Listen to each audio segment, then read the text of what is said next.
pessoal, bem-vindos a mais um episódio de Mil Crimes. Eu sou a Bruna, comigo está a Jéssica. Oi, Jéssica. Olá, Bruna, como que você tá? Você nunca me chama pelo nome, né? Eu achei estranho agora você falar oi, Bruna, e não oi, gente. É que é um doppelganger. Nossa, é verdade. Mas tá tudo bem, tudo bem. Então, como vocês estão, Eu tô gente? ótima, viu? Eu só quero dizer que eu tô muito bem. Por quê? Porque eu sou corintiana. Claro. E a gente ganhou do Palmeiras e tal. Ai, mas só o Campeonato Paulista. Sim, né, querido? Vocês estão chorando porque a gente tá comemorando o nosso Campeonato Paulista. Vocês perderam, entendeu? É isso que eu queria dizer. Ai, bom, é isso, né? Então tudo bem. Gente, não tem recado? Tem recado? Não tem recado, Não. né? O recado é esse episódio, não, nada vai ser tão terrível quanto foi nos últimos episódios, então, gente, podem ficar tranquilos. Eu trouxe um caso mais leve aí pra gente poder se parecer e dar risada e falar besteira. Então, bora para o caso de hoje.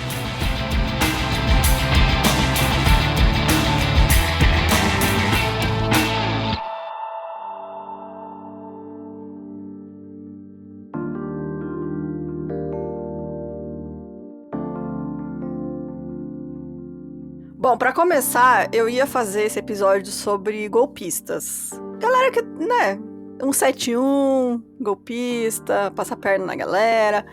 E aí eu separei vários casos, e aí eu falei, eu tenho que começar por este cara, porque o nome dele é sinônimo de golpe nos Estados Unidos. O sobrenome dele virou o nome que se dá pra um golpe. Pra um tipo de golpe. E aí eu fui escrever sobre ele, no fim ficou o roteiro só sobre ele, então mais pra frente a gente vai fazer sobre outros golpistas, que eu separei várias histórias pra vocês. Mas eu só quero, antes disso, fazer uma menção honrosa a um caso que eu acho que merece, que é um cara chamado F ou J, depende da fonte, Ben Morrison, que é um cara que, em 1950, ele chegou na cidade de Wetumpka, no Oklahoma, nos Estados Unidos, e falou assim, galera, estou aqui porque o circo está chegando.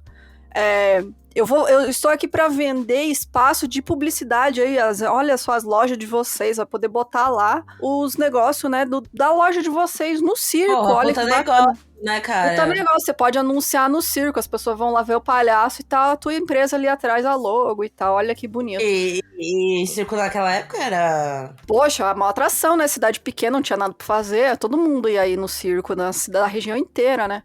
E aí, tipo, todo mundo, mano, comprou anúncio com ele, encheram todos os estoques da cidade, porque, porra, o circo vai chegar, vai encher a cidade de turista, olha que legal. E aí ele, fez uma campanha por 2 semanas, e aí ele foi embora, e o circo era pra chegar no dia 24 de julho, e chegou o dia 24 de julho, o circo não apareceu. Era óbvio que era um golpe dele. Né, mano? Era um golpe dele, ele foi embora com o dinheiro da galera. Só que eu achei bacana porque os moradores dessa cidade, eles falaram, não tem circo, vamos fazer uma feira nós então, vamos lá. E aí até hoje eles têm uma feira nessa data. E que tem, tipo, muito legal, o desfile e tal, eles fazem, tipo, várias coisas, e aí tem uma feirinha, tem desfile, tem, tipo, comércio local, tem atrações, então eles fazem essa feira de rua nessa data. Que da hora, velho. Eu achei incrível também, e se chama Sucker Day Festival. E tem todo genial, ano. Genial. É muito bom, eu achei muito bacana. Então aí a menção honrosa pra esse golpista aí que... Esse querido, né? Um querido trouxe oportunidade de negócio pra cidade, levou dinheiro, mas no fim também... A cidade não sabia que precisava dele. Exato, é o herói que a gente merece, né? Não o que a gente quer. E, enfim... Que profundo, né, cara? Exato. E aí, o caso, na verdade, hoje é focado no Charles Ponzi, que, pra quem não sabe, existe o termo Ponzi Scheme, que é basicamente esquema de pirâmide nos Estados Unidos. Eles dizem exatamente esse nome, Ponzi Scheme, por conta deste querido aqui que a gente vai comentar hoje. A trajetória dele que é incrível. Então, quem que era este homem? O nome dele, na verdade, não era visionário, Charles. né? Um visionário, um homem de negócios. O nome dele era Carlo Pietro Giovanni Guglielmo Teobaldo Ponzi. Tá? Um grande nome. Ele nasceu em 3 de Literalmente. março... 3 de março de 1882, em Lugo, na Itália. Então ele é italiano, por isso o nome dele é Carlo. Quando ele mudou para os Estados Unidos, ele, né, americanizou o nome dele. E aí mudou para Charles, que é como a gente vai chamar ele a partir de agora. Uhum. Apesar dos ancestrais dele tivessem muito dinheiro, de muitos anos atrás, antes dele nascer, quando ele nasceu, toda essa riqueza já tinha sido perdida. Eu me identifiquei muito, porque uma coisa que na minha família, a minha avó comenta, ela falava, nossa, meu pai tinha muito dinheiro, tinha muitas propriedades. Mas, amiga, posso mandar uma real? Isso toda a família acontece. Toda a família toda tem, né? Toda a família tem algum momento que ela faliu de vez. Cara, e aí a minha avó fala... Em algum momento chegou ele perdeu uma tudo em falência. aposta. Minha família é o quê? Meu avô é filho bastardo de um... Eu não vou falar o meu sobrenome, apesar que... Enfim. É filho bastardo aí de um dono de uma empresa aí muito conhecida, entendeu? Uhum. E aí, quando meu bisavô resolveu falar, nossa, vou te assumir, o que meu avô falou? Eu nunca precisei de você. Por que ter orgulho, vô? Por quê? Por quê, né? Você podia estar bem hoje, né, amiga? Podia. Eu podia ser... Nossa, minha filha. Podia estar muito bem. Eu podia não trabalhar. Vocês têm noção disso? Que triste, né? Aí você fica puto com os ancestrais, é isso. Essa é a história da humanidade. Todo mundo tem algum momento que fala, minha família ia bem. Até que... a minha avó fala, meu pai, mas daí ele gastou tudo em aposta, jogou fora, não sei o quê. É isso. Não tinha tigrinho naquela época, mas tinha o cavalinho, né? Exato. Bom, era essa a história da família dele, né? Eles estavam já quando chegou na geração do Charles, a vida dele já era bem difícil, eles não tinham dinheiro. E ele começou cedo trabalhando, né? Ele trabalhou nos Correios, mas logo ele conseguiu uma vaga na Universidade La Sapienza de Roma. Eu não consegui encontrar o que ele estudava naquela época, mas, enfim... Pilantragem ainda. Não, ele começou a estudar pilantragem. Porque o que acontecia? Na universidade, obviamente, a maioria dos seus colegas, naquela época principalmente, eram mais ricos, né? Uhum. Então, esses colegas eram muito ricos e consideravam que a universidade era, assim, férias de 4 anos. Então, era basicamente 4 anos para fazer festa, aproveitar, fazer festa. Aproveitar a vida. Aproveitar a vida, serem jovens. E o Charles, ele entrava nessa onda, acompanhava eles em bares, cafés e óperas. Tipo, ele ia junto. E era o estudo dele, né? Porque daí ele estava estudando como a classe alta se comportava. Como eram aí, né, os costumes dessas pessoas. Só que o que aconteceu? Ele gastou todo o dinheiro dele e 4 anos depois ele estava quebrado e sem diploma, porque obviamente ele não concluiu os estudos. Quando, né, ele percebeu que ele realmente não ia conseguir ali terminar o curso, ele, né, essa época aí vários jovens italianos estavam migrando para os Estados Unidos, começo do século XX, né, então eles voltavam para a Itália com muito dinheiro, porque tinham conseguido se dar bem nos Estados Unidos. E aí a família dele encorajou ele a fazer o mesmo, né? Com a intenção de devolver para a família esse antigo status socioeconômico. Falaram, olha, a mãe dele, né, botou uma pilha, falou, Carlo, vai para América e faz dinheiro lá e a gente vai voltar a ser rico e respeitado na sociedade. Mal sabia ela. Mal sabia que o filho dela não era nenhum anjinho, cara. Ficou famoso, mas não por bons motivos. Bom, nisso, ele chegou em Boston em 15 de novembro de 1903 com apenas $2,50 no bolso, o equivalente a $87 atualmente. Que inflação, né, menina? Pois é. O resto do dinheiro que tinha levado para a viagem, ele perdeu em apostas no navio durante a viagem. Mas, né, meu querido... Ele aprendeu inglês rapidamente e passou os anos seguintes trabalhando em vários locais da costa leste, eventualmente aceitando um emprego como lavador de pratos em um restaurante onde ele dormia no chão. Charles conseguiu subir até a posição de garçom, mas foi demitido por roubo e dar troco errado a clientes. Porque ele, tipo, era pra devolver 5 centavos, ele devolvia 2 e embolsava 3. Vai comprar coisa no mercado porque a mãe pediu. Sim. Exato, você embolsa, né, o dinheiro. Na minha cidade tem uma fruteira que é muito famosa, porque a velha, que é a dona, ela bota o dedo em cima da balança pra pesar mais as tuas coisas. E aí todo mundo que vai lá fala, fica de olho na velha, porque se é ela que tá na balança, ela bota a mão em cima. Pagando R$7 em 2 cebolas. Exato, tipo isso. Em 1907, após vários anos sem conseguir se dar bem nos Estados Unidos, o Charles mudou-se para Montreal, no Canadá, e se tornou assistente de caixa do recém-inaugurado Banco Zarossi. O dono do banco era Luigi Lois Zarossi, que o havia fundado para atender o fluxo de imigrantes italianos que chegavam na cidade. Nessa época, Charles já sabia como ser um bom vendedor e conquistava facilmente qualquer um, além de falar inglês, francês e italiano, o que ajudou a conseguir um emprego no banco. Ele descobriu que ele era bom de lábia, o que é essencial para um bom golpista, né? Então, essa galera, todos os golpistas que a gente é fã aí, tipo o Marcelo VIP, nosso queridíssimo. Exato. É o charme também. Exato. Você consegue conquistar a pessoa, né? Exatamente. Inclusive, pode ver, os golpistas muitas vezes são muito pegadores. Exatamente. E não porque eles são bonitos. E não são bonitos, mas é que às vezes é o lance do charme mesmo. É a lábia. Quando você vê, você tá sem calcinha. Acontece. É que nem o cara quando ele é feio, mas ele é engraçado, né? Tem isso também. Sim, você vai dando risada ali, ó. Quando vê, tá sem calcinha.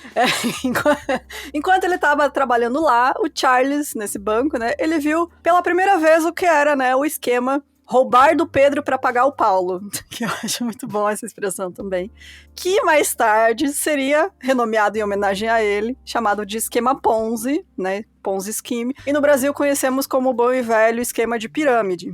O Luigi, que era o dono do banco, ele pagava 6% de juros sobre depósitos bancários, o que era o dobro da taxa que outros bancos pagavam naquela época, e por isso o banco dele estava crescendo muito rápido como resultado dessa prática, né? E aí o Charles, ele eventualmente virou gerente, ele era tão bom que ele virou gerente do banco, mas ele descobriu aí que o banco estava com sérios problemas financeiros por causa de empréstimos imobiliários ruins e que o Luigi, né, com essa prática que ele fazia, estava financiando os altos pagamentos de juros, não por meio de lucros em investimentos, mas sim usando o dinheiro depositado nas contas que eram recém-abertas. Meio errado aí, né, galera? Então, pra quem não sabe como funciona, o esquema de pirâmide, gente, você que mora aí, é uma pessoa ainda muito inocente, né, que mora aí no... que nunca foi chamado Nunca foi chamado. Pra uma reunião do Erba Pônei. Do Telex Free, que dá pra falar que esse faliu, né, ou ainda existe o Telex Free. Esse aí acho me chamaram. Eu citando de novo a Dayane no Erba Pônei. Vamos usar o esquema dela de falar pônei, mas Erba Pônei, todas essas coisas assim. Mary Pônei. Mary Pônei. Uma pessoa te chama, para ser representante daquela empresa. Nós não somos pirâmides porque a gente vende produto. Não. Você ganha dinheiro chamando mais pessoas para seu esquema. Ou seja, mesmo você tendo um produto, é um esquema de pirâmide. O que é a pirâmide? Inclusive, tem um que eu acho sacanagem, que é o esquema que se aproveita de pessoas em situação mais vulnerável, quando pessoas estão aí precisando de ajuda financeira, mas inclusive, eu acho que as maiores histórias que eu vi de conhecidos em esquemas de pirâmide era quando eles iam procurar emprego. E aí eles acabavam numa reunião disso. É muito triste isso. Sim, eu não tenho pena de quem cai querendo dinheiro fácil e querendo se aproveitar dos outros. Mas as pessoas que realmente estão a maioria não é isso. A maioria se ilude. Fala, olha, é fácil e você vai trabalhar. É só você achar pessoas e tudo mais. Então, o que é, gente? Você entra, você precisa achar pessoas para entrar também e aí ganhar dinheiro. Obviamente, isso está fadado ao fracasso, porque é impossível você continuar num esquema desse, uma hora vai cair. Quem entrar primeiro, né? Os primeiros a entrar ganham muito dinheiro. E aí depois os outros que se fodam. Porque é isso que sempre acontece. Então, o Charles viu que era isso que estava acontecendo no banco. As pessoas botavam dinheiro para abrir conta nova, ele pegava esse dinheiro, usava para pagar ali os juros dos outros que estavam investindo. Inclusive, é um negócio que acontece muito ainda agora em relação à criptomoeda, né? Sim. Tá rolando aí vários nos últimos anos, várias prisões e coisas relacionadas a isso. Quem se deu bem em criptomoeda foi aquela galera que investiu no início. No início, sim. Chico Coin, por exemplo, né? Que ficou rico com isso. Exatamente. Mas, atualmente, tem outras moedas pra investir. Só que se você insistir nessa, porque... mas fulaninho ficou rico? Beleza, mas ele ficou rico há 6 anos atrás, cara. Mais, muito mais. Muito mais. Enfim... O banco que estava fazendo isso eventualmente faliu, óbvio. E o Luigi, que era o dono do banco, fugiu pro México com uma grande parte do dinheiro dos clientes. E o Charles ficou em Montreal com a família do Luigi, porque ele tava ajudando, porque o Luigi abandonou até a família dele. E aí, o Charles... Cara, eu tenho uma certa simpatia pelo Charles, porque, no fundo, ele é uma boa pessoa, ele faz coisas boas. Amiga, sim, ele tenta ajudar algumas pessoas. Passando pano pra golpista. Passando pano pra golpista, menos pra Bolsonaro, isso aí. Eu, por exemplo, passo pano pra bicheiro. Porque ele fomenta a cultura nacional, cagando escolas de samba. Ele fomenta a cultura brasileira. O nosso carnaval. Grande patrocinador, né? Bom, enfim, vou falar aí, ó. O Charles ajudou algumas pessoas, sim. Vou passar meu paninho aqui pra ele. Fudeu muita gente? Fudeu também, mas, né? Acabou com a vida de geral? Acabou. Sim, mas, né? Algumas pessoas ele ajudou. Como ele tava sem dinheiro, isso obviamente... Ficou muito difícil a situação, porque ele tava planejando voltar para os Estados Unidos e recomeçar, mas ele não tava conseguindo. E aí, o que aconteceu? Ele foi nos escritórios de um antigo cliente do Luigi, que era a empresa Canadian Warehousing, e não tinha ninguém lá. E aí ele aproveitou que tava sozinho no escritório, pegou um cheque do diretor da empresa e falsificou um talão no valor de $423. Um mimo, né? Um mimo, por que não, né? Está aqui, vamos lá. E aí, né?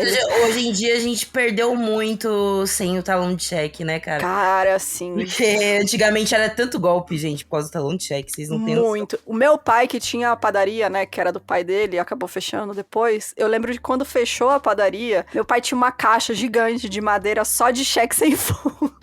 Era incrível, gente, tipo, muito cheque sem fundo. E eu, de cidade pequena, acabava que se espalhava, né? Tipo, chegava alguém diferente na cidade, alguém, de negócios, não sei o que, representante comercial, começava a passar cheque sem fundo pra galera, o pessoal conversava, né? Então, às vezes, tipo, você pegava assim, não, fulano, não atende essa pessoa. Por exemplo, quando a Cássia Eller canta Eu Troco Cheques, é porque ela, de fato, trocava cheque. Cheques, que era o lance, você dava o cheque de tal valor, você pegava o dinheiro. Só que isso daí dava um rolo. Eu lembro que minha mãe se fudeu, porque o carinha sabe aquela vendinha que tem tudo? Uhum. Então, o carinha da vendinha, minha mãe foi lá, pagou cerveja no cheque, aí o cara trocou o cheque, e aí a gente tava endividado na puta que pariu, que não sabia o que aconteceu, entendeu?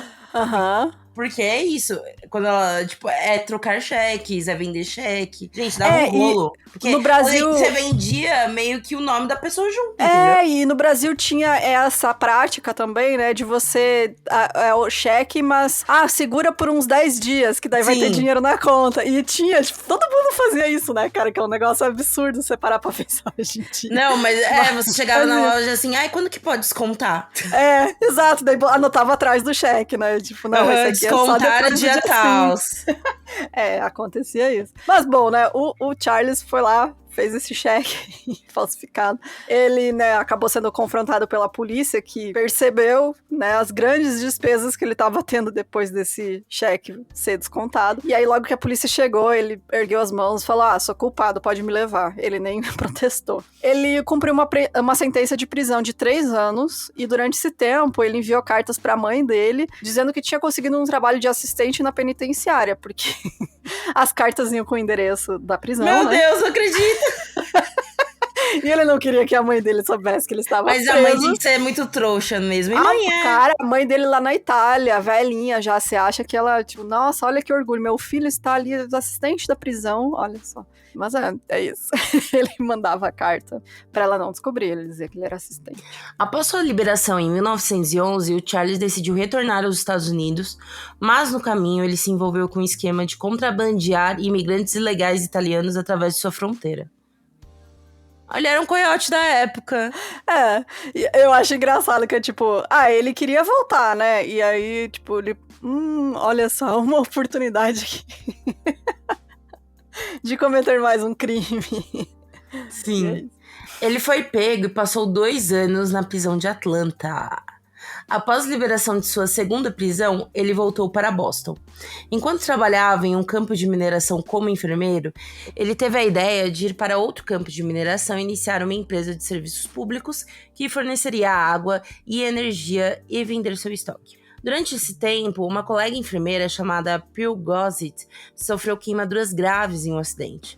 Apesar de não conhecê-la, Charlie se ofereceu para 2 grandes operações para doar pele de suas costas e pernas para Pearl. Meu Deus. Olha que eu falei, que ele, no fundo, ele é uma boa pessoa. Isso resultou em pleurisia e complicações semelhantes. E a perda de emprego de Charles. Meu, coitado, foi fazer uma... Boa ação. Boa ação. Viu? Isso aí endurece o coração do homem. Olha só, ele falou, vou ajudar esta mulher. Ai, amiga, ó, para de passar pano pra esse homem. Ai, os golpistas têm um espacinho no meu coração. Por favor, eu admiro golpista. A arte mas do tudo golpe... tem um limite. Collor, por exemplo. Não, mas aí é filha da putagem, né? Eu tô falando desse cara aqui, ó. Tá lá, ó, no chão de fábrica dando golpe, entendeu? Na rua. Na rua ali, ó, low life, entendeu? Correndo e aí ele vai riscos, chegando, né? Correndo risco de ser linchado na rua. E ele vai chegar, ele vai atingir... É um guerreiro. Ele vai atingir as classes mais altas também. Ele não tem preconceitos, ele dá golpe em todos, entendeu? Esse que é o meu... Dá golpe em todos igualmente. Eu tô aqui pelo cinema, pela história. É isso que eu admiro. Qual o filme favorito dela? Prenda-me se for capaz. Faremos um dia sobre ele também. Também. Depois disso, Charles continuou viajando em busca de trabalho. Em Boston, conheceu Rose Maria Gnecco, uma estenógrafa a quem ele propôs casamento. Que é estenógrafa? É aquela pessoa que digita num negócio estranho durante julgamentos. Ah, sim. Eu acho incrível isso, eu acho incrível. Uma vez eu entrei E aquela habilidade, né? Que elas nem olham pro teclado. Eu entrei assim. num hiperfoco de descobrir o que era isso, assisti vários vídeos, eu falei, mano, realmente outra linguagem, assim, que a máquina entende e depois pra você ter que traduzir usando a máquina também. E aí a pessoa digita, tipo, sei lá quantas mil palavras por minuto, é incrível. É um negócio muito... Tipo, eu tava vendo que elas conseguem juntar conversa simultânea, assim, que tá rolando. Sim, é muito legal, realmente. Procurem aí sobre estenógrafos, e é muito interessante. Rose também vinha de uma família de imigrantes italo-americanos que tinham uma pequena barraca de frutas no centro de Boston. Eles casaram em 1918 e Charles trabalhou na barraca de frutas por algum tempo e também é uma empresa de importação e exportação. Ele também tentou ganhar dinheiro vendendo espaços de propaganda em uma espécie de lista de negócios que seria distribuída na cidade, mas ninguém quis investir em sua ideia. Nossa, ele lembra o meu tio. Sempre tentando ter uma grande ideia, né? Não, meu tio, inclusive... Assim, eu acho que toda família tem um tio assim também. Teve uma vez que, tipo, na época, ia fazer crediário nas lojas, assim, sabe? Aham. Tipo, é parcela, tá, galera? E aí ele foi na Colombo, que ele ia comprar um terno. E nisso, a moça da Colombo, tipo, quando você faz, eles ligam pra algum parente e tal, pra confirmar seus dados, né? Uhum. E eles ligaram lá pra casa e falaram assim... Ai, eu sou mãe do Dider e tal, não sei o quê. E que o seu filho trabalha? Ah, ele é roleiro, né? Não aceitaram ele no crediário, ele veio puto. Então, assim, quem manda ele é ter... roleiro, né? Ele faz só rolo, faz rolo, né? Só faz rolo. Quem manda ter uma mãe que é honesta, né? Tipo, falou a verdade. Fazer o quê? Não mentiu. Definitivamente não mentiu. Ele dá os pulos dele, né? Isso. Ai. Bom... O Charles, ele montou um pequeno escritório na 27 School Street no verão de 1919. E aí, tentando vender ideias de negócios para contatos na Europa. Nessa época era muito fácil, né? Você abrir um negócio e ter uma ideia nova. Hoje em dia é difícil você ter uma ideia. É porque eu acho que todas as ideias já foram feitas, parece, sabe? Não mais nada a ser inventado no mundo, né? Tipo... Aquela do Chacrinha, que nada se cria, tudo, sei lá o quê. Se copia. Não, ele não fala se copia. Esse é o normal, né? Não sei o que ele falava, mas... Enfim. É que eu só lembro que o Raul Gil falava, porque ele copiava o Chacrinha. Enfim, é isso. Bom, e aí, enquanto ele estava lá, ele recebeu uma carta de uma empresa na Espanha, perguntando sobre o catálogo de anúncios, né? E essa carta tinha um cupom de resposta internacional, que em inglês é International Reply Coupon. Depois eu explico o que é isso. Esse cupom levou o Charles a encontrar uma fraqueza no sistema, postal, que pelo menos em princípio dava oportunidade de ganhar algum dinheiro. Ele brilhou os olhinhos, ele falou, olha só, uma oportunidade. O que é esse cupom de resposta internacional, o IRC? É um cupom que ele pode ser trocado por um ou mais selos postais que representam a postagem mínima para uma carta que ia de avião na época, né, não registrada, enviada para outro país que é membro dessa União Postal Universal. Ou seja, cupons de resposta permitiam que uma pessoa em um país pagasse pela postagem de uma resposta a um correspondente em outro país. Ou seja, você pega uma carta, eu quero mandar uma carta aqui de Portugal pra Jéssica na Espanha. Eu mando a carta eu pago o meu selo daqui e mando com um cupom de resposta que eu comprei aqui. A Jéssica, pra me responder, vai usar esse cupom de resposta como se fossem selos do país onde ela está para me responder. E aí, onde está a oportunidade? Esse IRC, esse cupom, tem o preço de acordo com o custo da postagem no país em que se compra ele. Mas ele pode ser trocado em qualquer lugar que faz parte dessa União Postal Universal. Onde você pode resgatar ele onde você quiser. Então, se tem valores diferentes, aí tá o lucro. Se aqui eu compro barato e no Brasil eu consigo trocar valendo mais, eu ganho alguma coisa. Uhum. Esse é o esquema. Tecnicamente, tudo dentro da legalidade, porque é basicamente você comprar um produto num local e vender em outro, né, onde é mais caro. Então, até aí tudo bem. Até aí tudo bem. Até aí tudo bem. A inflação após a Primeira Guerra Mundial diminuiu muito o custo de postagem na Itália em dólares americanos, de modo que um RC poderia ser comprado barato na Itália e trocado por selos americanos de maior valor, e esses poderiam então ser vendidos. Charles alegou que o lucro líquido dessas transações após as despesas e taxas de câmbio eram superior a 400%, gente. Diz ele, né? Nossa, que investimento é esse, né, querido? Então. Nossa, todo mundo inteiro é burro, então, né? Pra não ter... Então. Esta era a forma de arbitragem ou lucrar comprando um ativo a um preço mais baixo e imediatamente vendendo em um mercado onde o preço mais alto, o que é legal, né? Então é legal. Até aí tudo bem. Até aí tudo bem. Vendo uma oportunidade de ganhar dinheiro, Charles largou seu emprego como tradutor para começar seu esquema de IRC, mas precisava de uma grande quantia de capital para comprar IRCs em moedas europeias de menos valor.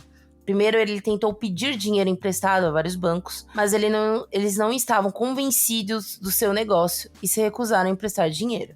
O que é compreensível também, né, gente? Porque puta que pariu. Sim, é um negócio que, tipo, né, é risco. O Charles, então, criou uma empresa de ações para conseguir dinheiro, né, de pessoas físicas, né, dinheiro do público. Então, ele foi até vários de seus amigos, que ele tinha vários amigos em Boston, e ele prometeu que ia dobrar o investimento deles em 90 dias. Nessa época, os bancos pagavam 5% de juros anuais, então, assim, era uma proposta muito tentadora.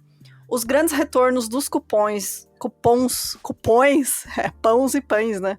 Os cupons de resposta postal, ele disse que tornava esses lucros incríveis muito fáceis de serem alcançados. Algumas pessoas investiram e foram pagas conforme ele prometeu, recebendo $750 em juros sobre investimentos iniciais de $1.250, o que na época era muito dinheiro. Então, assim, ele falou, prometo devolver, e devolveu. Então, olha, todo mundo começou a ficar feliz. E aí, em janeiro de 1920, o Charles iniciou sua própria empresa, a Securities Exchange Company, para promover esse esquema dele. No primeiro mês, 18 pessoas investiram em sua empresa, com um total de $1.800, e ele pagou todo mundo no mês seguinte com o dinheiro de outros investidores que entraram depois. O negócio estava dando certo, porque olha só, ele acabou de usar o dinheiro de um para pagar o outro, que coisa. E aí ele abriu um escritório maior. A palavra se espalhava pela cidade de que os investimentos dele eram ótimos, e logo ele também contratou agentes para ajudar ele com o trabalho, porque realmente estava dando muito certo. Todo mundo estava dizendo, olha, o Charles realmente conseguiu aí um negócio muito bom, você dá o dinheiro e em 90 dias ele te paga 100% de juros, sei lá quantos por cento de juros. E é isso, olha só, cara. Que incrível. Gente, assim... todo dia sai de casa um malandro e um otário, né? Bom, Às medidas que o esquema crescia, Charles contratava mais agentes para buscar novos investidores na Nova Inglaterra e Nova Jersey. Naquela época, os investidores estavam recebendo taxas impressionantes, o que posteriormente encorajou outros a investir. Em maio de 1920, ele havia ganhado $420 mil, equivalente a 6,600 milhões de dólares atualmente. Dinheiro pra um caralho. Em junho de 1920, as pessoas haviam investido 2,5 milhões no esquema de Charles, equivalente a $39 mil. Em julho... 39 milhões? 39 milhões? Eu achei que era uma vírgula de centavos. Pelo amor de Deus. Milhões. Gente... muito dinheiro, amiga. Em julho, ele estava se aproximando dos ganhos de $1 milhão por dia. Ele começou a depositar o dinheiro no Hanover Trust Bank of Boston, que era um banco pequeno, na esperança de que, quando sua conta fosse grande o suficiente, ele pudesse impor sua vontade ao banco ou até mesmo ser nomeado seu presidente. Caralho, já... Visionário. Homem de negócio. Ele comprou uma participação majoritária no banco após depositar $3 milhões. Em julho de 1920, Charles havia feito milhões. Alguns de seus investidores estavam hipotecando suas casas, investindo suas economias de uma vida inteira. A maioria não pegou seus lucros, mas reinvestiu. A empresa de Charles, enquanto isso, havia estabelecido filiais no Maine e Nova Jersey. Gente, o homem disparou. Foguete. Emoji de foguetinho subindo. Tem nova plataforma aí. Ele lançou essa na rua.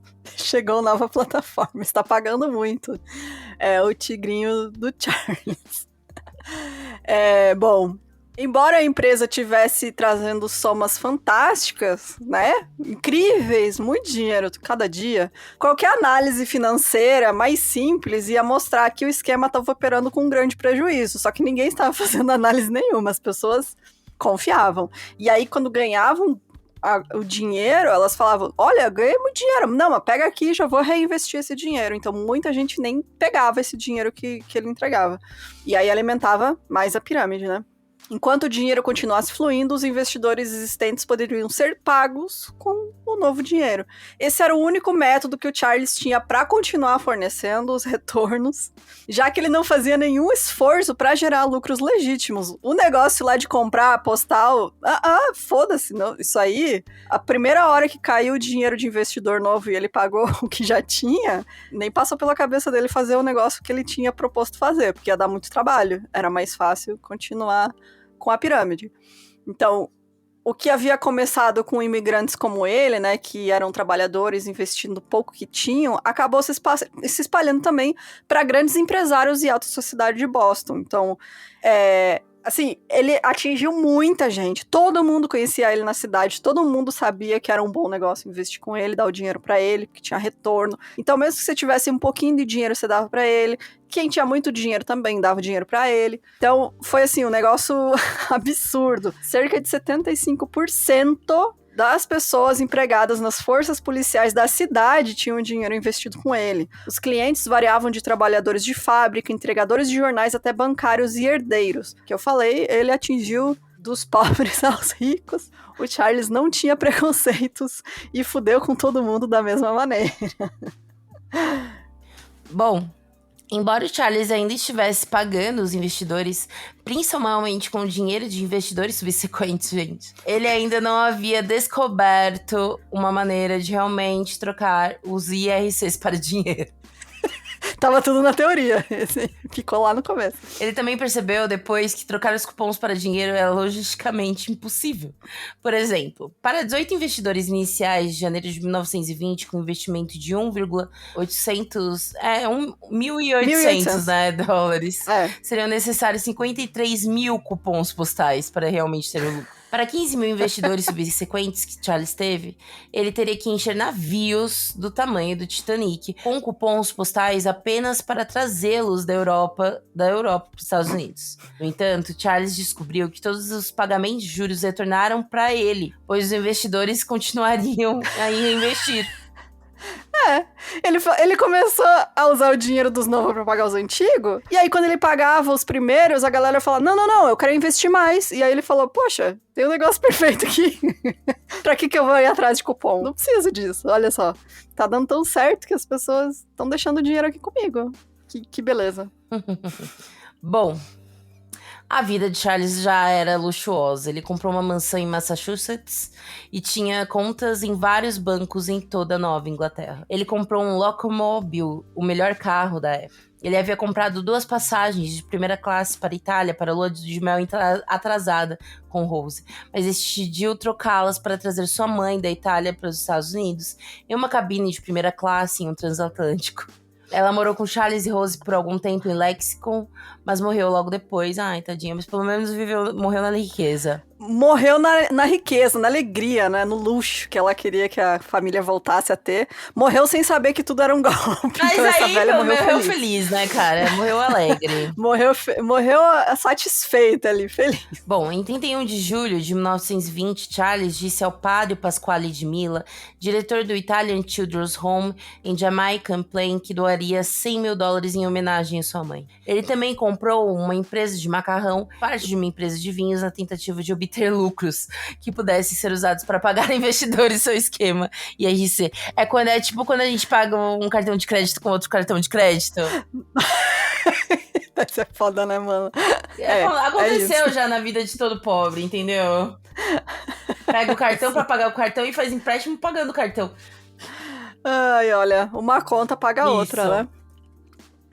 A rápida ascensão do Charles obviamente atraiu suspeitas, né? Quando um escritor financeiro de Boston sugeriu que não tinha como ele entregar legalmente retornos tão altos em tão pouco tempo, o Charles processou ele por difamação e ganhou o processo, ganhou $500 mil. E aí, como nessa época a lei da difamação colocava o ônus da prova em quem acusava, né, no escritor e no editor do jornal, no caso, isso neutralizou qualquer investigação séria sobre os negócios dele por algum tempo. Então todo mundo ficou com medo de acusar ele e aí, tipo, não conseguir provar e se fuder. Como provar que o cuzão é um cuzão? Então... Um cara chamado Joseph Daniels, que era um negociante de móveis de Boston, ele tinha dado pro Charles alguns móveis que ele não tinha condições de pagar, e ele processou o Charles para tentar ganhar algum dinheiro. Esse processo também não teve sucesso, mas, assim, as pessoas começaram a se perguntar, peraí, sabe, as pessoas pararam para pensar, finalmente pararam, como é que esse cara que era um fudido, pobre, trabalhava ali de garçom, dormindo no chão do restaurante, agora tá milionário. Agora resolveram pra pensar. Agora? Porque assim, que é aquele lance, assim, uma frase que eu sempre coloco na minha cabeça, principalmente nos últimos tempos, nunca ajude um fudido sem saber por que ele é um fudido. Isso é muito bom, mano. Às vezes essa frase é muito bom. Essa frase me pegou de tal maneira que eu falo, realmente, de fato. Realmente. Às vezes você descobre porque o fudido é um fudido, você fala, gente, não vou ajudar. Porque o fudido é burro e se fudeu sendo burro. E aí você vai ajudar ele vai continuar fazendo burrice? Não vai deixar de ser fudido. Exatamente. Inclusive, levem pra vida. Nunca muito boa essa frase. Sem saber. Não ajude um fudido sem saber porque ele é fudido. Muito bom. Eu ouvi depois de me fuder esse troço. Aí minha amiga soltou essa frase e eu falei, caraca, velho. Profundo, realmente. Bom, o processo, né, as pessoas começaram a erguer as orelhas e, tipo, teve alguma corrida, assim, de algumas pessoas que decidiram cair fora, mas o Charles pagou essas pessoas que decidiram cair fora, então todo mundo se acalmou. As pessoas, tipo, estou desconfiado, vou pular fora, quero meu dinheiro do investimento, tchau. E aí ele pagou esse povo e todo mundo que continuou lá ficou, não, então tá tudo bem, ele pagou. Quer dizer que tem dinheiro. Bom, em julho de 1920, o jornal The Boston Post publicou um artigo favorável a Charles e seu esquema que atraiu investidores mais rápido do que nunca. Naquela época, ele estava ganhando cerca de $250 mil por dia. Mas, minha gente...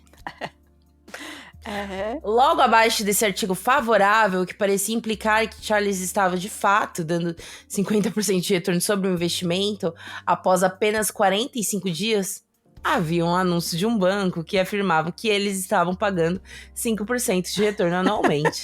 Ou seja, né, a pessoa olhava o negócio do banco, o dele em cima e fala, vou investir com esse cara, olha que tá no jornal, tá dando certo. Mesmo com a matéria favorável, o editor do jornal tinha suas próprias suspeitas e colocou repórteres investigativos para olhar de perto essa história.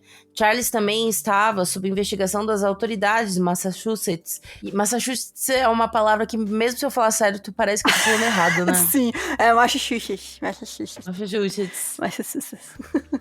E no dia em que o Post publicou seu artigo, ele se encontrou com autoridades estaduais. Ele conseguiu desviar as autoridades de verificar seus livros de contabilidade ao se oferecer para parar de receber dinheiro durante a investigação. Uma escolha favorável, pois registros adequados não estavam sendo mantidos. A oferta de Charles acalmou temporariamente suspeitas das autoridades estaduais. Ou seja, uma lábia maravilhosa. Muito bom, né, mano?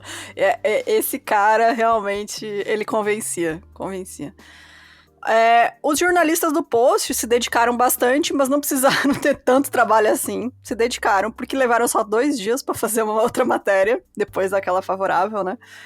E aí, em 26 de julho, o jornal começou a lançar uma série de artigos que faziam perguntas, né, que ninguém queria fazer, sobre os negócios do Charles. O jornal entrou em contato com Clarence Barron, que era um jornalista financeiro que cobria a Dow Jones Company, para examinar esse esquema do Charles, né? E o Clarence era um cara profissional. Então, ele passou a vida, né, escrevendo sobre isso, que ele era jornalista. E ele falou assim, apesar do Charles estar oferecendo retornos fantásticos, ele mesmo não está investindo em sua própria empresa. O dinheiro dele não vai para a empresa. Tem coisa errada aí. Ele também... Aí é um primeiro sinal, né? Aí ele também falou assim, pra cobrir esses investimentos, 160 milhões de cupons de resposta postal teriam que estar em circulação.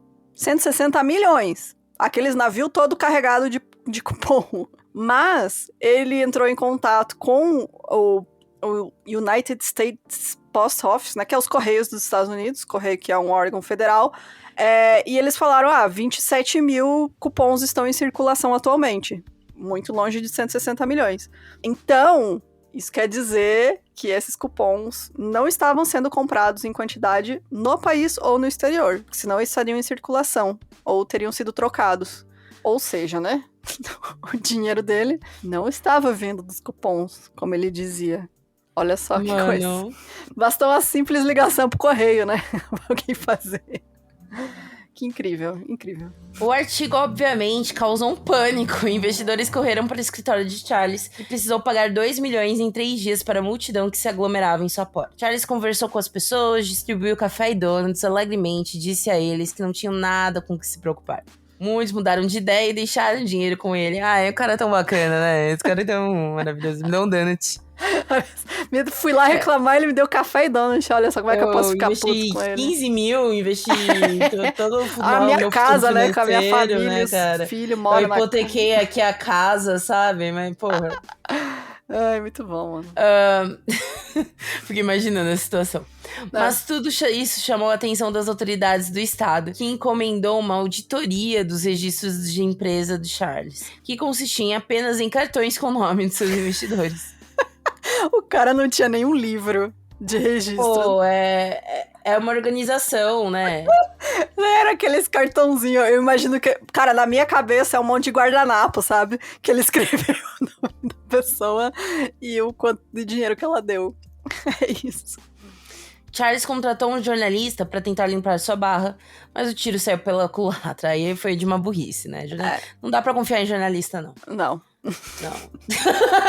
Sendo aqui 2 jornalistas, né? A gente sabe do que está falando. Exatamente, não dá pra confiar em jornalista. O jornalista chamado William Maxters, em pouco tempo conversando com Charles, percebeu que ele era um golpista e não dos mais inteligentes. William conseguiu reunir documentos que incriminaram Charles e escreveu um artigo com suas descobertas, que ele vendeu para o Post. No final, o golpista foi golpeado. Foi. O William, ele já tinha trabalhado pro Post, então ele tinha os contatos. Quando ele conversou, na primeira conversa dele com o Charles, ele tipo, mano, esse esquema dele não faz sentido. E aí ele começou a perguntar, e o Charles deixou ele ter acesso às coisas da empresa. Mano, foi muito inocente aí. E aí o William falou, olha só, ganhei dinheiro aqui, ó, vou eu dar um golpe no golpista. E acho que ele vendeu por, tipo, $5.000 na época, pro post, o artigo dele. E, bom, o banco, aí, né, saiu esse artigo aí, a galera enlouqueceu, começou a retirar o dinheiro, e o Charles estava, até então, pagando todas as pessoas que estavam retirando os investimentos. Enquanto tinha dinheiro, ele estava pagando. Só que aí o banco onde ele estava mantendo esse dinheiro, logo se deu conta de que se ele continuasse pagando todos esses investidores que agora queriam retirar o dinheiro, eles também iam quebrar. O banco falou assim, mano, sem condições, a gente não tem dinheiro, vai acabar o dinheiro. E aí, em 11 de agosto, o Post publicou, né, uma matéria de primeira página, outra matéria, porque aí era só o Charles era o assunto, né?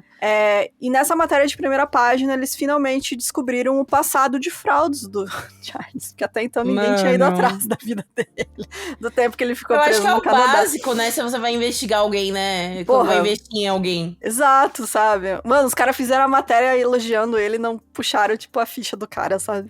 Enfim, aí começaram os rumores, né? Já estavam, corre, né? Barata voa. E tava, tipo, meu Deus, tava todo mundo desesperado. E aí os rumores eram de que ele seria preso a qualquer momento, né? Então ele falou, tá de boa, eu vou me entregar. E foi lá e se entregou, pra não dar confusão. Depois de toda essa confusão, foram ver, né, os prejuízos aí, somar qual foi o rombo. 6 bancos juntos tiveram perdas de cerca de $20 milhões. O que é aproximadamente 314 milhões atualmente. Meu Deus. Sim. E eu tava olhando a lista de golpistas que tem na Wikipédia, e você pega os golpes mais recentes, isso aqui é dinheiro, é troco de bala, cara, porque os golpes que os caras deram nos últimos anos aí é absurdo. Realmente é muito mais dinheiro que isso. Então você imagina. O Charles, ele foi acusado pelo governo federal, 86 acusações de fraude postal, porque, né, os Correios são um órgão federal, e por conta disso ele poderia pegar prisão perpétua. Sabia que se você mexer, tipo, fraudar ou tentar falsificar qualquer coisa dos Correios dos Estados Unidos, você pode pegar prisão perpétua, porque é um negócio federal. Meu então, Deus. É sério, é muito sério você brincar com coisa dos Correios lá. Então, respeita os Correios, gente. Não privatize o Correio. Não privatize o Correio. E, bom, a pedido da esposa dele, ele se declarou culpado de apenas uma acusação, né? Mas isso foi em 1º de novembro de 1920. E por conta disso, ele foi sentenciado a 5 anos de prisão. Só? Sim, porque ele se declarou culpado, o governo falou, tá bom, então. Tudo bem, você é tão fofo. Tudo bem. E aí ele cumpriu 3 anos e meio, saiu por bom comportamento. Só que a hora que ele saiu, imediatamente ele foi indiciado de novo por 22 crimes, agora pelo estado do Massachusetts. Que eles falaram, você foi... Achou que ia escapar, querido. Achou que ia estar livre? Não está.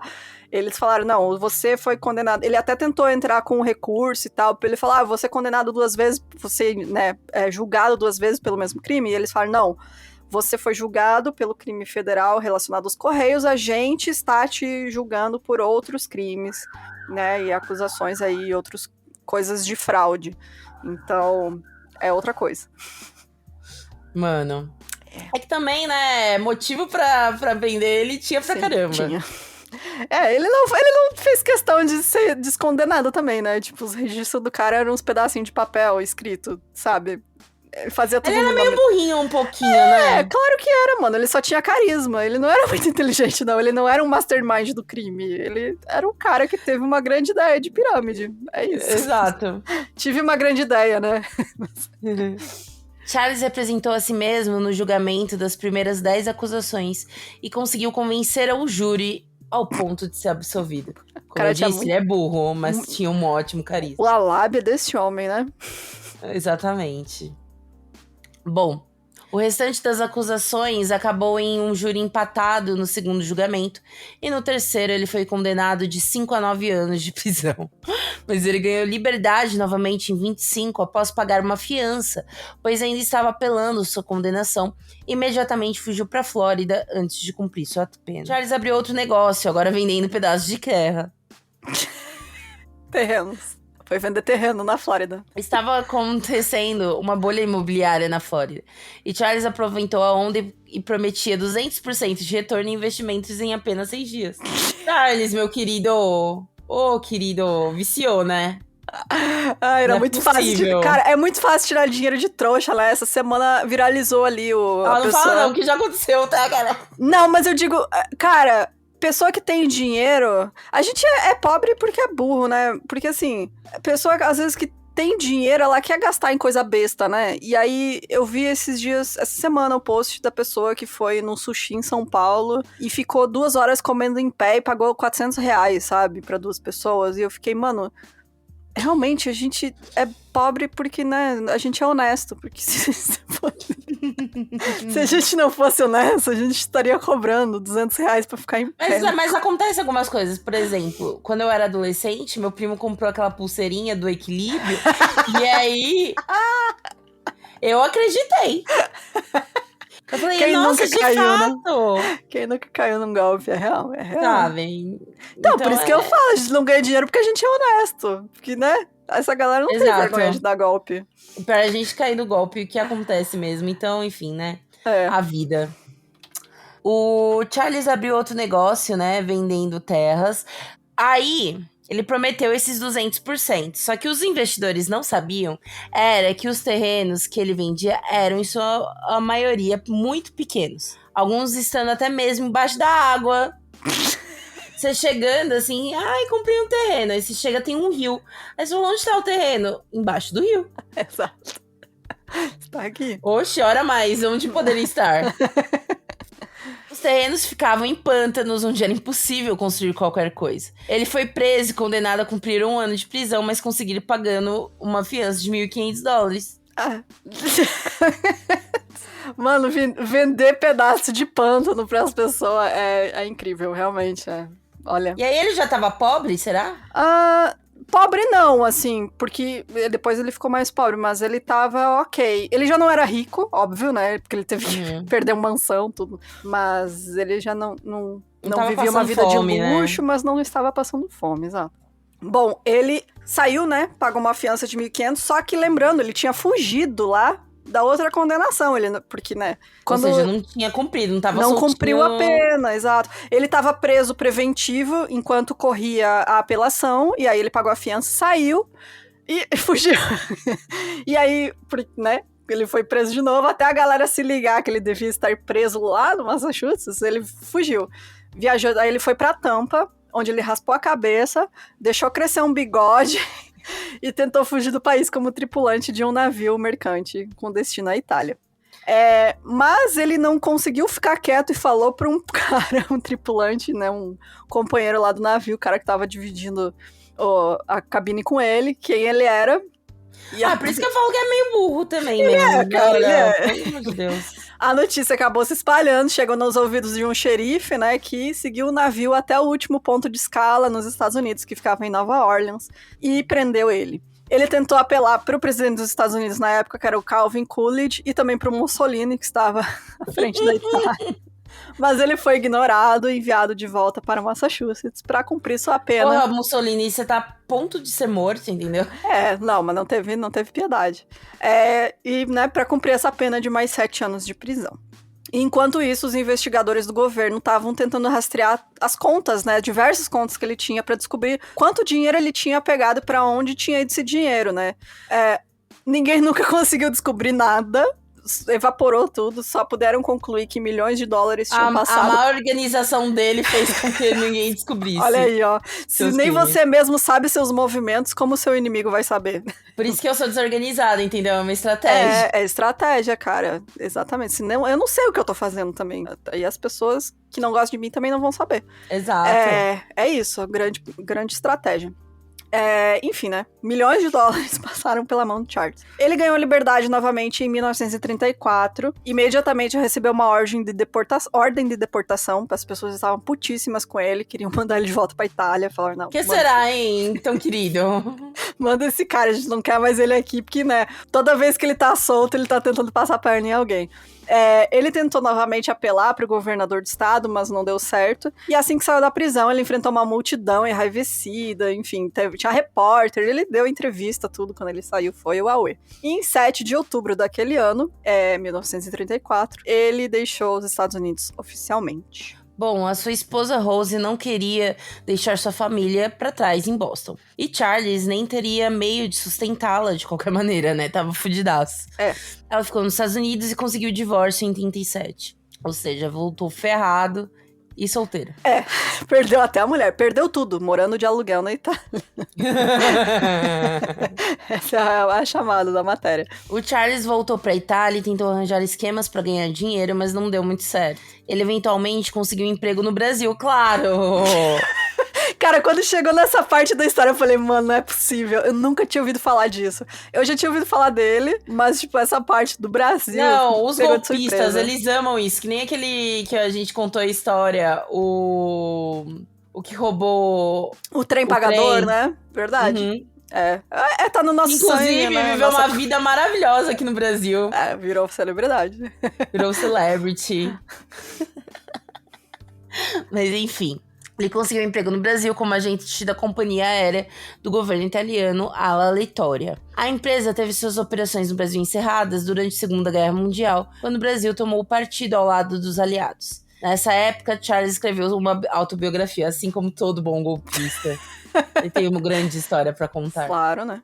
Charles passou os últimos anos de sua vida vivendo na pobreza no Brasil, trabalhando ocasionalmente como tradutor. Sua saúde piorou em 41 e um ataque cardíaco o deixou consideravelmente enfraquecido. Sua visão começou a falhar em 48 e ele estava completamente cego, né? Ou quase cego. Uma hemorragia cerebral paralisou sua perna e o braço esquerdos. Charles morreu em um hospital de caridade no Rio de Janeiro, o Hospital São Francisco de Assis, na Universidade Federal do Rio de Janeiro, em 18 de janeiro de 1949, aos 66 anos. Novo ainda, né, cara? Muito novo, Mas aí foi praga, viu? Os estresses da vida de golpista, né? Eu acho que teve aí... Mas pode ver, a maioria dos golpistas tem um... Tipo, tirando esse do trem pagador, que viveu uma vida muito louca aqui no Brasil. Inclusive tem um filho dele que fala dele por aí, é muito bom. Uhum. Né, que faz matéria sobre ele. Mas, tirando esse daí, sabe? A maioria tem um fim muito triste, né, mano? Eu acho que é realmente essa questão do estresse no corpo, né? Porque você tá o tempo inteiro com adrenalina ali, né? Pra não ser pego, pra não ser descoberto. Eu acho que nisso, por exemplo, não teve... eu acho que também eles são tão focados nesse lance que eles não tiveram tempo de construir tipo, relacionamentos sólidos. E eu não tô falando de estar casado ou não, por exemplo. Eu não quero me casar, mas eu tenho meus amigos, eu sei, sabe? Uma comunidade, né? Eu tenho pessoas que têm minha confiança. Mas como que você vai confiar num cara desse? Exato, Entendeu? Como que você vai construir uma relação de confiança em alguém que você pode desconfiar de estar te dando um golpe, né? É complicado. E bom, como você falou, ele só tinha um único amigo, né? O último e único amigo dele era um cara chamado Francisco Nonato Nunes, que foi quem apoiou ele ali no fim da vida dele. Ele era um barbeiro que falava inglês e tinha noções de italiano, então tinha também essa questão da língua, que era uma barreira pra ele também, porque ele não falava português, né? Então era a única pessoa que ele conversava, era o Francisco. E o Charles, com a ajuda do Francisco, concedeu uma última entrevista a um repórter americano e ele disse assim: mesmo que eles nunca tenham conseguido nada por isso, foi barato por aquele preço. Sem malícia premeditada, eu tinha dado a eles o melhor show que já foi encenado em seu território desde o desembarque dos peregrinos. Valia facilmente 15 milhões de dólares para me assistir colocar a coisa para funcionar. Então, e aqui ele está falando da grande... Autoestima inabalável. Eu concordo com ele. A grande peça teatral que foi o esquema dele, que foi realmente coisa de cinema. E ali, ó, ninguém nunca tinha visto algo tão grandioso. Um golpe. Gente, como não fizeram filme dele ainda? Pois é, cara, não tem. Tem série, tem... acho que, tipo, documentário, como filme, assim, que nem tem do Prenda-me Se For Capaz, não tem. Estamos aqui no apoio aí de fazerem uma série. A gente apoia, tá, gente? A gente cai nesse golpe. Caímos nesse golpe do filme. Na real, acho que tem... Deixa eu ver. Não, tem um filme canadense, que é daqueles especiais de final de ano e tal. De TV, né? Isso, de TV, exato, que é baseado nos mistérios lá de um detetive também dos livros do Canadá e tal. Então, não tem nada realmente produção grande sobre ele. Né, tipo, não dá pra entender, porque ele realmente se tornou uma figura muito emblemática, ele é muito famoso, até porque quem não conhece a história dele já ouviu falar do termo Ponzi Scheme, que nem eu falei pra vocês no início, que é usado até hoje nos Estados Unidos para se referir aos golpes em estilo pirâmide, que até hoje continuam pegando pessoas que querem dinheiro fácil ou estão desesperados o suficientes para cair num esquema desse. Então, quando você fala... Eu já quase caí numa Pony K da vida, viu? Olha aí, ó. Quando eu era mais nova, porque você quer trabalhar, e aí você fala, mano, eu tô sem tempo pra trabalhar, sabe? Porque eu estudo, e aí a pessoa fala, não, é só você arranjar outras pessoas. Não é difícil, é só você arranjar mais 5 pessoas. Exatamente. Então, é isso. Se até hoje as pessoas caem nesse tipo de esquema, e acabou virando o nome dele sinônimo para esquema de pirâmide nos Estados Unidos, de tão grande que foi esse escândalo dele. Assim, logo, anos depois, as pessoas diziam, não caia no Ponzi, que era um esquema de pirâmide, a pessoa já ficou mais vacinado, né? Mas é isso, o nome dele virou sinônimo do golpe de pirâmide. E eu trouxe aqui também, para finalizar para vocês, algumas dicas básicas para você poder identificar, né, as bandeirinhas vermelhas aí do que é um esquema de pirâmide, que é mais fácil pra gente identificar. Então, peguei aqui da Wikipédia. Segundo a Comissão de Seguridade dos Estados Unidos, esses esquemas têm características que são bandeiras vermelhas, que você precisa prestar atenção. E algumas dessas características são altos retornos de investimento com pouco ou nenhum risco. Ou seja, todo investimento tem algum grau de risco, mas os que rendem mais normalmente envolvem mais risco. Tipo, sei lá, tesouro direto, sabe? Sim, Você vai exatamente. investir... por exemplo, é o que eu faço, né? Vou investir no tesouro direto, porque eu não manjo mesmo de investimento. Mas eu sei que se eu investir no tesouro direto, eu não vou, tipo, eu vou pôr R$1 e daqui a um ano vai estar R$300. Não vai. Exatamente. Entendeu? Exatamente. E é algo do governo, né? Então, você tem essa segurança também. Qualquer oportunidade que a pessoa chega pra você e fala, não, é garantido. Isso é suspeito. Garantido. Retornos excessivamente consistentes, que são os valores que eles... Assim, normalmente, né? O investimento pode subir ou descer ao longo do tempo. Especialmente os que têm um retorno mais alto, né? Você tem essa flutuação. Um investimento que continua a gerar retornos positivos regulares, independente das condições do mercado, é considerado suspeito. Outra coisa, investimentos não registrados. Essas pirâmides normalmente envolvem investimentos que não foram registrados com reguladores financeiros, né?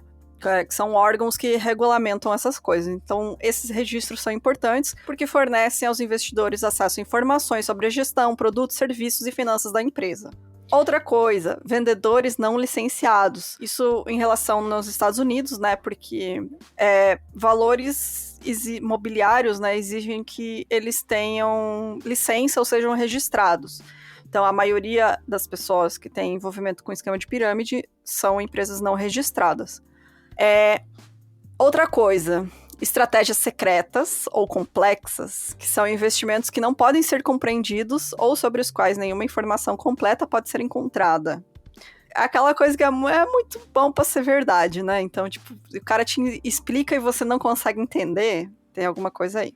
Problemas com papelada, erros no extrato da conta, dificuldade em receber pagamentos, enfim, são algumas das coisas, né? Às vezes, principalmente nesses esquemas de pirâmide, essa pessoa que faz isso, ela vai tentar impedir de alguma maneira que a pessoa saque o investimento dela, né? Então, quando você vai lá sacar, ele fala, não, mas, eu consigo te retornar ainda mais daqui tantos meses, para deixar o dinheiro lá, porque afinal ele precisa para pagar outros que estão entrando agora. Outra coisa que eu achei importante é que tem gente que é especializada nisso na questão do crime, né? Então, a criminologista Mary Springer, ela também colocou algumas bandeiras vermelhas aí em relação à pessoa que está promovendo esse esquema, que é tipo...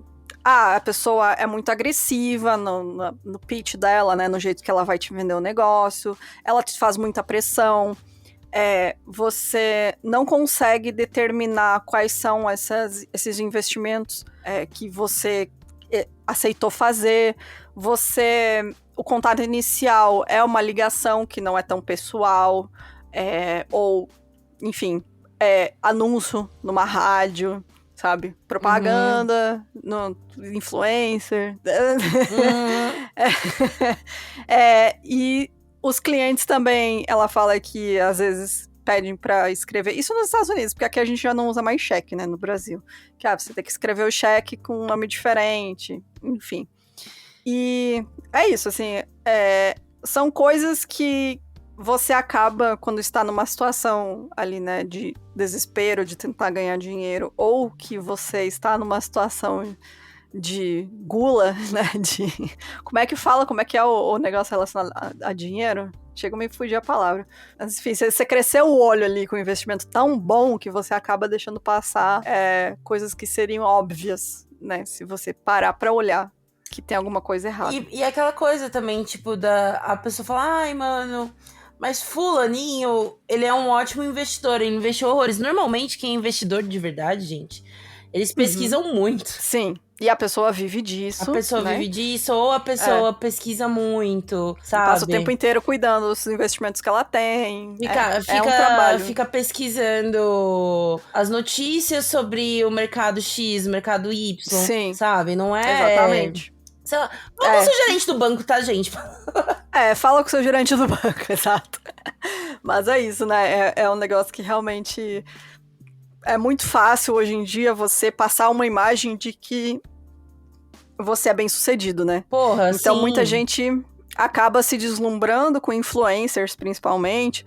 Porque, bom, na minha cidade, gente, tem gente que aluga carro de luxo pra passear pelo centro da cidade e depois sair dizendo, não, investe comigo, olha aqui, eu tô com carrão, deu certo. É uma coisa que, inclusive, acontece muito, sabe?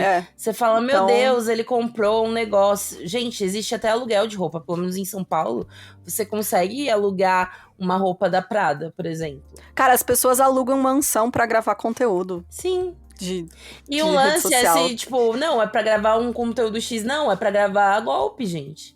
Eles gravam golpe, exatamente. Então, não cai, tigrinho também, aí já é outra coisa, mas também, gente, é furada, e aí já é um buraco muito maior, porque envolve questão de vício. As bets da vida, gente, toma cuidado, porque tem bets que são... Não é organizado pelo governo, são legalizadas pelo governo. Normalmente é porque são bets que tem melhor. Não é bom apostar, mas se quiser apostar, né, querido? Vê as coisas que são legais, vai numa loteria, entendeu? Eu mesma já. Vou na loteria. Eu sou trouxa, mano. Né? Eu sempre tô na Loto Fácil. Sabe? Porque Loto Fácil é mais fácil, né? E aí, se eu ganhar 1 milhão aí, eu já tô muito feliz, entendeu? Eu já vou viver de renda, cara. Exatamente. É meu sonho de vida. Bota seu dinheiro na loteria, não bota na bet, não. Isso aí é furada. Mas é isso, gente. Espero que vocês tenham aí gostado. Eu quis trazer um episódio mais leve depois do último. É um episódio alerta. Foi. Alerta também, serve de alerta. Se a gente quisesse, gente, a gente tava divulgando Tigrinha há muito tempo. E a gente tava rica. Exatamente. Ai, meu Deus. Por que me mandou ser honesta? Não é falta de proposta, viu, gente? É porque a gente realmente cara. quer preservar a nossa imagem, porque... Ai, por que ser honesta, cara? Desculpa aí, tá, galera? Porque às vezes... Às vezes, não vou dizer que dá vontade, dá. Mas a gente bota uma mão na consciência, entendeu? Sim. Por que a gente é boa? Não sei, cara. E aí, se isso serve aí de alerta também, a gente que é pequena aí, depende do pouquinho que vocês conseguem apoiar a gente, já faz uma grande diferença. Mas mesmo, gente, porque... Por que o influencer milionário lá não pode fazer também? Então aí fica aí o questionamento. Então, é isso. Bora para os comentários do último episódio? Bora pros comentários, voltar a desgraçar galera. A cabeça.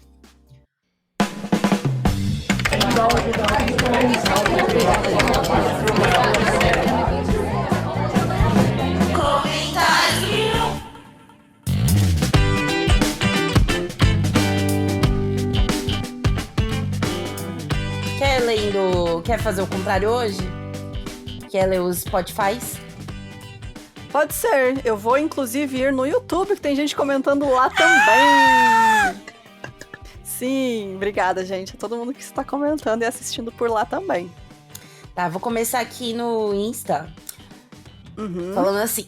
A Vitória Antônio falou: eu disse no comentário passado que estava ansiosa.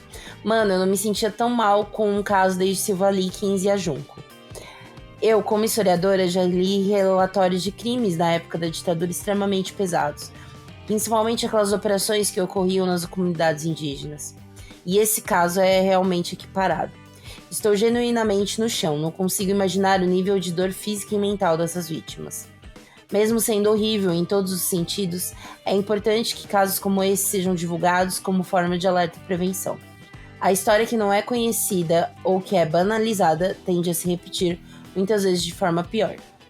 E meninas, do 1001, a gente sabe que as risadas que vocês deram no episódio foram de nervoso, desespero e indignação, e foi isso de fato. Eu até respondi ela, foi isso mesmo, obrigada por entender, que foi de desespero, de desconforto, realmente. Porque, não tem, assim, todos os comentários, né, que a gente recebeu, realmente o pessoal, poxa, foi pesado. Foi. Foi.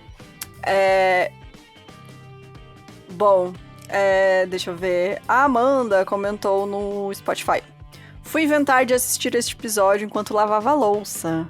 Me arrependi enquanto lavava as facas sujas de feijão. Foi bem na parte em que ele operava a esposa.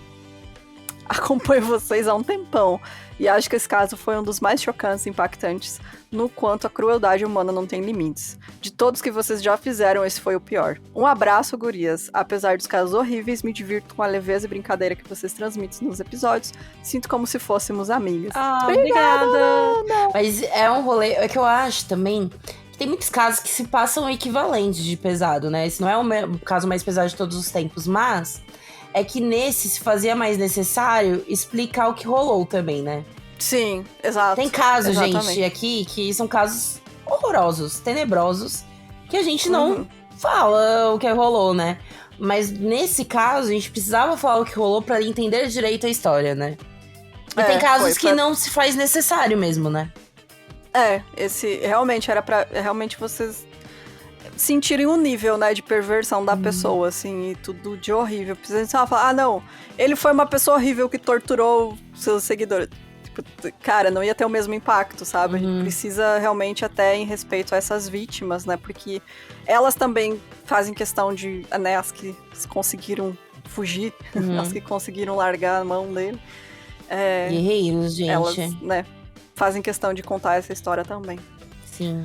Aqui eu vou contar a história da... Contar a história é ótimo. Mas a Carolina disse que nunca ficou tão feliz com uma pausa na propaganda. Quase passei mal, a pressão caiu. Que ódio desse homem. Sim, gente. Bom, eu vou pro YouTube. Vou ler o comentário. Gente, quem é esta pessoa? Chogs Project. O Chogs. O Chogs. Gente, o Chogs comentou: este caso me fez sentir uma ânsia de vômito, um desconforto terrível. Mas fico feliz em saber que esse maldito teve o que mereceu. Gosto muito do podcast, escuto enquanto estou trabalhando e às vezes voltando do trabalho. Estou ouvindo de novo agora no YouTube. Vou sentir saudades da Fabi, mas também gosto de vocês. Estou gostando muito do quadro Mil Vampiros. Ai, que legal. E assim que puder, irei apoiá-las. Vida longa ao Mil Crimes. E agora vou assistir Bob Esponja para tentar esquecer essas coisas que foram relatadas neste caso. Eu amei, gente. Eu também tive que ver um desenho. Inclusive, gente, indicação aí pra quem gosta de desenho. Como é mesmo? É que eu tô tentando lembrar o nome. Peraí. Chama Acorda Carlo, na Netflix. É um desenho brasileiro, que é dos mesmos criadores do Irmão de Jorel. E que aí... O Carlo é um garotinho muito fofinho e divertido e tal. Só que ele cai num sono muito profundo e mágico. E um dia ele tá numa vila, uma ilha que tem vários tipos de pessoas, enfim. Então, por isso que chama Corda Carlo, entendeu? Muito bom. Então é muito bom, gente. Eu achei bem legalzinho, sabe? E tem umas piadinhas meio brazucas também, assim. Então é muito, muito legal. Tá, mas... Fica a indicação. Fica a indicação. Agora, para limpar o paladar. Sim. Outro comentário é do Julian, que falou que difícil ouvir como pode haver tanto sadismo em uma pessoa. Mas se a gente parar pra pensar, nem é tão diferente do que ele acreditava ser, né? E, by the way, terminei de ler As Homicidas que ganhei no sorteio. E que livro bom, apesar do tema. Parabéns pelo trabalho, mulherada. Obrigada. E que bom que você gostou. Ele gostou e desfrutou do presente. Isso aí. O comentário da Kátia Cristina, eu adorei, que ela falou assim: gostei de passar ódio escutando o episódio. Minhas panelas estão praticamente um espelho. Ariei tudo pensando que tava esfregando a cara desse verme no asfalto. Eu achei massa. Eu imagino ela com ódio, esfregando as panelas, imaginando a cara do Rocterion. Enfim, muito obrigada. Então deixa eu ver se tem mais algum. Não, mas é isso, ó. Obrigada, gente. Desculpa aí por quem passou mal. A gente entende quem teve que parar. Várias pessoas falam, não consegui terminar, tudo bem, não temos, gente, não guardamos vocês não sabem como foi essa gravação. Foi. Só quem ouviu, né? Só nossos apoiadores viram. Só quem viveu sabe. Viram o quanto que a gente sofreu. Exato. E é isso, ó. Agora escutem de novo esse episódio de hoje aí pra poder esquecer. Mas é isso, gente. Obrigada. Apoia a gente. Lembrando aí, sempre precisamos do seu apoio. E semana que vem estamos de volta. Beijo, galera. Tchau.